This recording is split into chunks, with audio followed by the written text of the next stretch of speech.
Нардские игры прошли в Северной Осетии. Участники соревнуются в несколько этапов. Сначала забег на горной местности, затем стрельба из разных видов оружия. Главное – быстрота и ловкость. Организаторы отмечают, это не только хороший способ продемонстрировать свои навыки и умения, но и укрепить дружеские отношения с соседними регионами. В играх участвуют и гости республики. География будет расширяться, а соревнования сложнее. Пятиминутная готовность, и команда отправляется в путь. До места назначения почти 12 километров. Такая дорога здесь не везде. На каких-то участках ее и вовсе нет. БТР, на котором наша съемочная группа, проходит с легкостью все преграды. А вот конкурсантам здесь надо справиться с горной рекой. Примерно через час участники на месте. Здесь их ждет главный судья соревнований. Он засекает время, за которое пробежал каждый конкурсант. Лучший личный результат у студента из Северо-Осетинского госуниверситета. Батраз Лянов 12 километров пробежал за 45 минут. Нашей команде там помощь не нужна была. Все физически хорошо подготовлены, и особо не нужно было им помогать. Они сами знали, что делать и как бежать.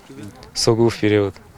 А лучший командный зачет у женской команды. Она тоже из Согу. Пока все остальные конкурсанты добегают до финишной прямой, здесь для них готовят еду. Мясо, компот, хлеб. Все из вкусной полевой кухни.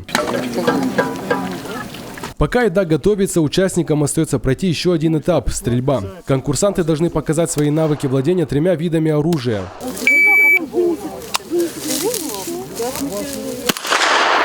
Как и в беге, здесь учитываются общие успехи команды. Раньше времени, которые пришли, команды, им будут добавляться как бы в счет допущенных, там, которые у них будут ошибки, то есть это будет им идти в плюс. Среди участников Нардских игр как молодежь, так и люди постарше. Организатор соревнований, руководитель республиканского ДОСААФ Борис Кантемиров. По его словам, все хотят показать свои навыки и умения, как это делали наши предки. Сейчас возможности другие. Место для игр выбрали не случайно. Это поле, где наши далекие предки демонстрировали свои воинские искусства в мирное время.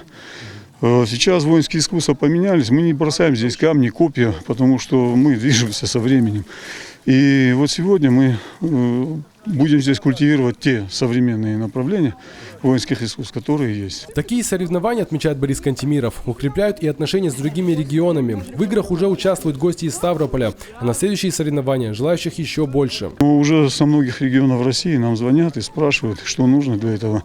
Мы открыты, мы не приватизируем себе аланскую тему. Я считаю, аланская, нартовская тема, она должна объединять, а не делить нас по квартирам, по своим. И вот мы, живущие на земле, где вот эти все и священные места, которым молились, да, аланы, и где они состязались, в конце концов, мы люди говорящие на этом языке, мы всех приглашаем и будем с удовольствием со всеми делить вот эту радость. С каждым разом соревнования будут сложнее. Помимо бега и стрельбы, конкурсантам предстоит соревноваться в ориентировании на местности и выживании.